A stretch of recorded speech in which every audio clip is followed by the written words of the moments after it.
Hey Legends, welcome to the full guide to real improvement in Apex Legends. In today's video, I'll be going over how to get rid of recoil almost entirely. This is an introductory guide to improving your aim in Apex, but if you don't have the basics down, I strongly recommend watching the first video in this series. No, unlike my other guides, this video applies to both keyboard and mouse players and people who play on controller. Without further ado, let's improve at Apex.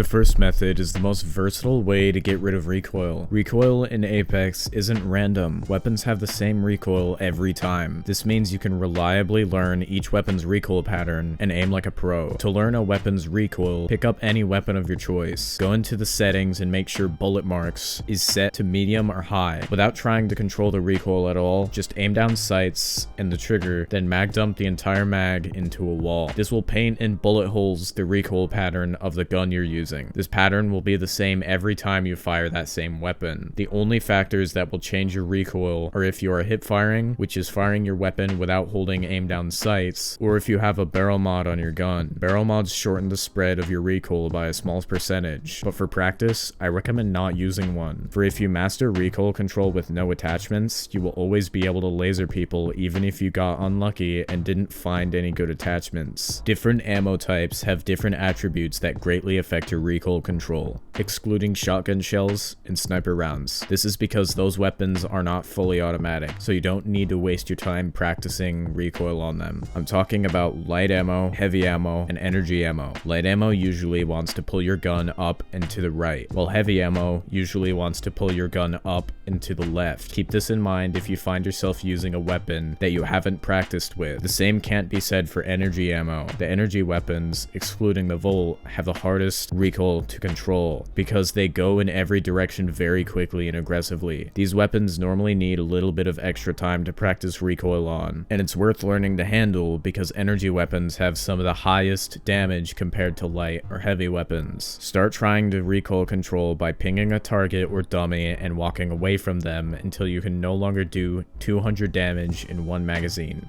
You can ping targets to see how many meters they are away from you. I recommend first practicing with the R301. It has basic recoil that goes up and to the right, and at the end of the mag dump, it goes left and then right again. Start from about 75 meters with no attachments and try to one mag some targets or dummies. Once you can one mag from 75 meters, try moving up to 100 and then 125. Once you can one mag from about 200 meters, you've mastered that weapon's recoil and you can move on to the next weapon. Another great weapon to practice on if you want something slightly more challenging is the flatline. It's heavy ammo, which means it'll pull up and to the left, but halfway through the magazine it has a notch thing, which means you can mess up if you aren't aware of it. Practice with a couple weapons until you get a feel for basic recoil control, then move on to part 2. These videos take a long time to make, and at the time of making this video, my channel isn't monetized. All I need you to do is leave a like on this video. It helps my small channel get recommended to more people, and it helps me keep making content. If you've left a like on this video, you have my personal thanks. Now back to the video.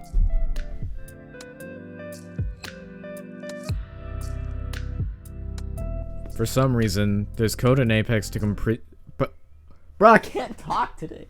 There's code in Apex to completely remove your recoil if you're moving your cursor slowly to each side at a constant speed. I have no idea why this is, but it makes aim easier when tracking somebody closer than about 70 meters very easy. To recoil smooth, just strafe to one side and then the other from closer than about 70 to 50 meters while tracking your target. No recoil will take place if you do this right. This is easier to do on controller just because of how a joystick moves at a constant speed, rather a mouse reflecting your hand movement, which can have varied speeds and mess up the recoil smoothing. Although it's still very possible to do on mouse and key, just easier to do on controller. Play around in firing range until you can effectively recoil smooth.